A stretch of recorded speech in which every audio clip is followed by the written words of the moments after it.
Bantuin Pak Suami buat ngerambatin tanaman timun. Halo guys, assalamualaikum. Cuaca hari ini panasnya pol-polan, makanya di sini aku ke kebunnya berangkatnya seperti biasa. Abis ajan asar kita OTW ke kebun dan ditemenin sama anak gadis. Tapi setelah sampai kebun dia diajakin sama uaknya buat pulang, buat nginep. Tapi ya sudah, akhirnya di sini aku ke kebunnya sendirian. Tapi nggak lama Pak Suami nyusul ya. Sebelum turun ke bawah ke kebun timunnya, di sini aku mau bikin tali buat ngerambatin nanti tanaman timunnya. Jadi talinya pakai daun belara kayak gini atau daun kelapa. Untuk daun kelapanya ini dipotong-potong seperti ini. Yang penting cukup buat nanti kita ngerambatin tanamannya.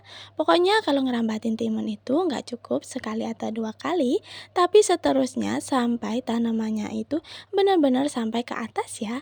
Lanjut di sini untuk belaraknya ini pakai yang masih hijau kayak gini, karena kalau yang udah kering itu bakalan rapuh dan ya gampang putus aja ya. Kalau yang muda kayak gini kan awet dan lentur. Untuk bikin talinya ini secukupnya aja ya.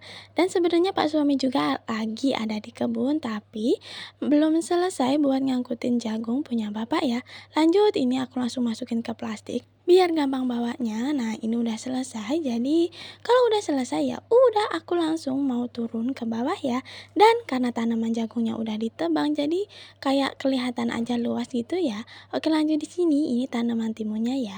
Kalian bisa lihat sendiri, ini untuk ke atas itu harus kita rambatin kayak gitu. Kalau enggak, ini untuk tanaman timunnya dia bakalan ngerambat kemana-mana. Makanya kita bantu ya pakai tali atau pakai daun belarak ini. Dan alhamdulillahnya setelah sore itu cuacanya agak redup, nggak panas banget.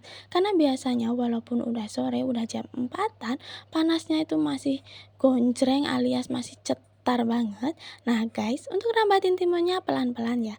Jadi nanti beberapa hari lagi ini udah mulai dikawinin ya untuk timunnya.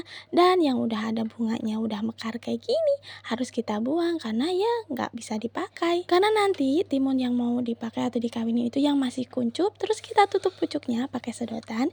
Jadi yang udah mekar-mekar kayak gini wajib banget dibuangin kata Pak Suami ya. Soalnya ini bukan timun yang buat lalap itu, tapi timun yang nanti mau kita ambil bijinya aja. Sambil ngerambatin timunnya, di sini juga aku sambil buangin buat buahnya.